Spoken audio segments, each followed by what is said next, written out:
remember, to establish a backyard wildlife habitat, there are three things that you need to do. You need to provide food, shelter, and water. And there's a couple of ways that you can actually get the water established in a landscape for the wildlife. Obviously, the most elaborate way is with a water garden. And remember, we have the bog garden side and the side that we have the fish in that's a little bit deeper.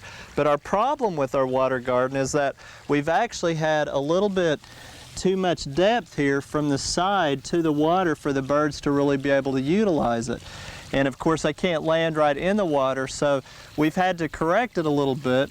And one way that we've done that is by setting in a couple of plastic nursery pots on top of each other upside down, and then we've set a few rocks on top of it, and now the birds can actually land on the rocks, get the water, take the bath, and feel a little bit safer. But the other thing that we've done to help out with attracting birds is they really need something that they can perch on.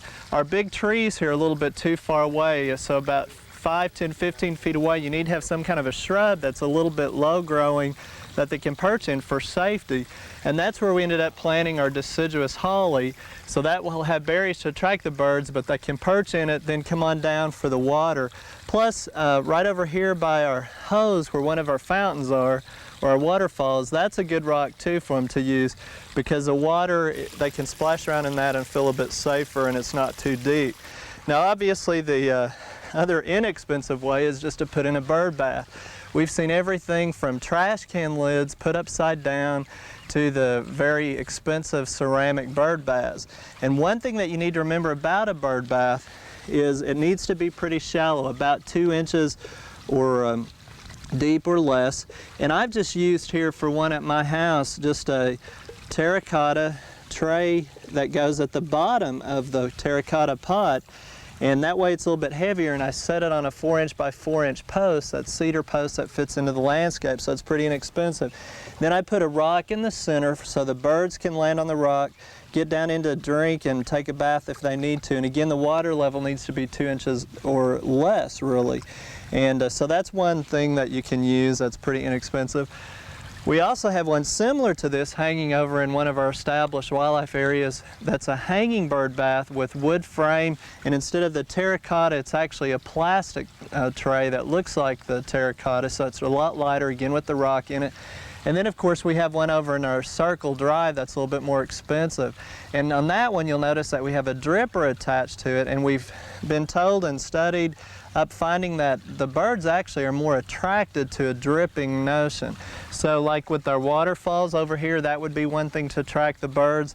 You can buy the drippers like the one that's attached, or almost every reference that I read said just take an old bucket, put a hole about the size of a nail on the side, fill it with water, hang it up in a tree maybe above the bird bath, and let the water drip out into the bath, and that will attract them. And put it on the side versus the bottom, that way it won't clog up as quickly, and then it will last for several days until the water drips out. So that's another inexpensive way. Now, a couple of things you need to remember when doing the bird baths is to put them in afternoon shade or partial shade, because the more sunlight you get, the more problems you'll get with algae. And we had a letter from Susan Weaver out of Enid, Oklahoma, who actually asked that question. She'd written to us and said she had painted the bird bath white to reflect the sunlight, but she was still getting algae problems.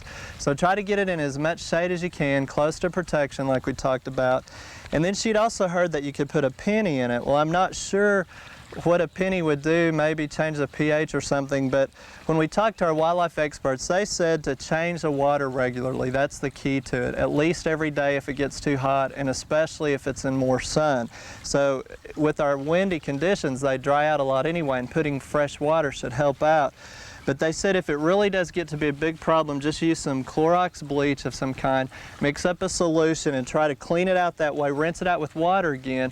And if that doesn't help, soak the Clorox in there for a while, but make sure you cover the top with like plywood or something so the birds can't get in there and drink. Scrub it out with a scouring brush. We use the loofah sponge gourds that work real nicely.